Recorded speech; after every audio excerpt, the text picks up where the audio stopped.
আসসালামু আলাইকুম। গ্রামীণফোন প্রেজেন্টস ক্রিক টকে সকলকে আমন্ত্রণ। ইংল্যান্ডের ওয়ানডে টিমের যাচ্ছে তাই অবস্থা। 2019 বিশ্বকাপের চ্যাম্পিয়ন দল পরবর্তী দুইটা আইসিসির আসরে প্রথম রাউন্ড থেকেই বাদ হয়েছে এবং এই চ্যাম্পিয়ন্স ট্রফিতে ইংল্যান্ড ম্যাচই জিততে পারল না। প্রবলেমটা আসলে কোথায়? কোন প্রবলেমের কারণে ইংল্যান্ডের মতো একটা চ্যাম্পিয়ন দল মাটিতে নেমে এসেছে? প্রবলেমটা হচ্ছে সিস্টেমের ইনকনসিস্টেন্সি। ইংল্যান্ডের ওয়ানডে টিমের প্লেয়াররা ঘরোয়া পর্যায়ে 50 ওভারের ম্যাচ খেলেই না, কারণ 2019 সালের পর থেকে ইংল্যান্ডের 50 ওভারের যে ডোমেস্টিক কম্পিটিশনটা, সেই কম্পিটিশনটা এবং দ্য 100 দুটো একই সময় শিডিউল করা। এতে যে বিষয়টা ঘটে সেটা হচ্ছে 50 ওভারের যে ফরম্যাটের ওয়ানডে টুর্নামেন্টটা হয় ডোমেস্টিক ক্রিকেটে, সেইখানে টপ লেভেলের ক্রিকেটাররা খেলেন না, তারা খেলেন দ্য 100। মানে এই যে ন্যাশনাল টিমে যাদেরকে আপনারা দেখছেন ইংল্যান্ডের 50 ওভারের ফরম্যাটে খেলছে, সেই প্লেয়াররা ডোমেস্টিক 50 খেলে না, তারা খেলে দ্য 100। হ্যারি ব্রুকের কথা যদি চিন্তা করেন, গেল 4 বছরে তিনি ডোমেস্টিকের একটাও 50 ওভারের কম্পিটিশনের ম্যাচ খেলেন নাই।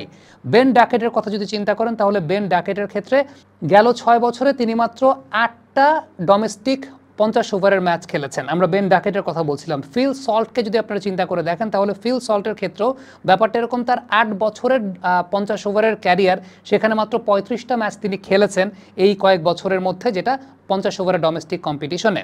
এবার একটু স্মিথ, তাদের যে উইকেট কিপার, আমরা দেখেছি তাকে এই চ্যাম্পিয়ন্স ট্রফিতে তিনি খেলেছেন। তিনি 2021 সালের পর থেকে আর কোনো ডোমেস্টিক 50 ওভারের কম্পিটিশনের ম্যাচই খেলেন নাই। So it has been a matter of concern. Harry ব্রুকের কথা আমরা বলছিলাম যে গেল 4 বছরে তিনি একটাও 50 ওভারের ম্যাচ খেলেন নাই ডোমেস্টিক ক্রিকেটে, যেটা ইংল্যান্ডকে আসলে এই মুহূর্তে ভোগাচ্ছে। ইংল্যান্ডের দেখেন, আমরা সিস্টেম নিয়ে কথা বলি, অনেকে চিন্তা করেন যে অনেক বেশি কথা বলছি কিনা, সিস্টেম নিয়ে এত কথা কেন বলছি, প্লেয়ারদের কোয়ালিটির মতো জায়গা। ইংল্যান্ডের প্লেয়ারদের কি কোয়ালিটি নাই? ইংল্যান্ডের প্লেয়ারদেরও কোয়ালিটি আছে, কিন্তু কনসিস্টেন্সির জায়গাটা নাই। তারা 50 ওভারের যে ফরম্যাটটা রয়েছে ডোমেস্টিক ক্রিকেটে, সেই 50 ওভারের ফরম্যাটটা তারা খেলছে না, যে কারণে এই প্রবলেমটা হয়েছে। একটা বিষয় খেয়াল করে দেখেন, 2015 থেকে 2019 এই সময়টাতে তখন তাদের 40 ওভারের কম্পিটিশন ছিল, কিন্তু সেই 40 ওভারের ডোমেস্টিক কম্পিটিশনটা ওয়েন মর্গান বলেন, বেন স্টোকস বলেন, তারা সবাই খেলতেন, তারা খুব গুরুত্বের সহকারে খেলতেন। মর্গান, বেন স্টোকস, বাটলার থেকে শুরু করে যারা আছেন, একদম তখন তো দ্য 100 ছিল না, সো ক্যালেন্ডারে ক্ল্যাশ করারও কোনো কিছু নাই। তারা যে কাজটা করতেন সেটা হচ্ছে 50 ওভারের ওই কম্পিটিশনটা, মানে 50 ওভার তো তখন ছিল না, তখন সেটা ছিল প্রো 40। সেই প্রো 40 কম্পিটিশনটা তারা একদম খুব রেগুলারলি খেলতেন, একদম খুব সিরিয়াস শেপে খেলতেন।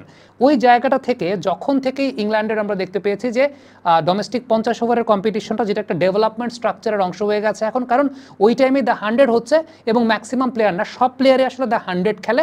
ওই 50 ওভারের ফরম্যাট যেটা, সেটা ওই এমার্জিং প্লেয়াররা খেলে আলটিমেটলি, সেটা এখানে কোনো কম্পিটিশনের জায়গা ওইভাবে হয় না, যে কারণে ইংল্যান্ডের হোয়াইট বল ক্রিকেটটা, বিশেষ করে 50 ওভারের ক্রিকেটে এই মুহূর্তে একটা আন্ডার থ্রেটে পড়ে গেছে এবং সেই থ্রেটটার জন্য ইংল্যান্ড এই মুহূর্তে স্ট্রাগল করছে। দেখেন, একদম খুব সোজা সাপটা কথা, ইংল্যান্ডের মতো একটা দল, তারা চ্যাম্পিয়ন দল, এরকম একটা চ্যাম্পিয়ন দল, তাদের ওয়ানডে ক্রিকেটের এই বেহাল দশা just because of domestic competition নাই। শুভমান গিল যে সময়টায় তার ডেবু হয়েছিল ওয়ানডে ইন্টারন্যাশনালে, দেখেন আপনি যদি তার 50টার মতো ম্যাচ তিনি খেলেছেন এখন পর্যন্ত ওয়ানডে ক্রিকেটে, ইনফ্যাক্ট তার লিস্টে ম্যাচের সংখ্যা কিন্তু 100টার বেশি। So this is a very big issue, যে ইস্যুটা আসলে খুব অ্যালার্মিং একটা ব্যাপার, এবং ইংল্যান্ডে আগামী দিনগুলোতে আপনি 50 ওভারের ক্রিকেটে আরও স্ট্রাগল দেখতে পারেন। এখন কথা হচ্ছে যে ইংল্যান্ড যেহেতু 50 ওভারের ক্রিকেটটাকে অত গুরুত্ব সহকারে খেলছে না, হু নোজ 50 ওভারের ক্রিকেটটাই শেষ পর্যন্ত বিলুপ্ত হয়ে যায় কিনা, কারণ ডেভেলপমেন্ট স্ট্রাকচারে, কিংবা আপনি যদি চিন্তা করেন যে ইংল্যান্ডের ডোমেস্টিক স্ট্রাকচারে, তারা কিন্তু 50 ওভার ক্রিকেটটাকে গুরুত্বই দিচ্ছে না, এবং ওয়ার্ল্ড কাপে এসেও তারা, বা আইসিসি টুর্নামেন্টগুলোতে এসেও তারা যাচ্ছে, দিয়ে পারফর্ম করছে। সো ইউ নেভার নো যে ওয়ানডে ক্রিকেটটা এসেও বিলুপ্তির পথে কিনা, যে এমসিসি ক্রিকেটের আইন প্রবর্তন করে, কিংবা বিগ থ্রির একজন ইংল্যান্ড, তারাই কিন্তু ওয়ানডে ক্রিকেটটাকে খুব বেশি গুরুত্ব দিচ্ছেন না। আমার কাছে আরেকটা বিষয় মনে হয়, টেকনিক্যালি যে জায়গাটা, ইংল্যান্ডের 2019 সালের যে টিমটা ছিল, 15 থেকে 19 পর্যন্ত তারা গ্রুম করেছে, তাদের ভ্যারিয়েশনটা ছিল, they had multiple number of allrounders. Ben Stokes ছিলেন, ক্রিস ওকস, এটা একটা ভাইটাল ফ্যাক্টর ছিল। সিম বোলিং, দুদিক থেকে সুইং করানো, এবং সেই সঙ্গে ব্যাটিংটাও, সেটা খুব হ্যান্ডি একটা কন্ট্রিবিউশনের জায়গা ছিল। বেন স্টোকসের কথা আমরা বললাম, ওয়েন মর্গান মিডল অর্ডার একটা বেশ ভালো ভ্যারিয়েশন ক্রিয়েট করতেন, এবং ওই টাইপের প্লেয়ার আসলে ইংল্যান্ড, আমার কাছে মনে হয় যে এখন ইংল্যান্ড টিমে ওয়েন মর্গান টাইপের আসলে লিডার, বা ওয়েন মর্গান টাইপের প্লেয়ার ইংল্যান্ডের এই টিমে নাই। সো অ্যাপার্ট ফ্রম দ্যাট, ইংল্যান্ডের 50 ওভার্স প্রোগ্রেসটা আসলে থেমে গেছে because of lack of competition in the domestic cricket. Comment বক্সে আপনাদের মন্তব্য, মতামত জানতে চাই।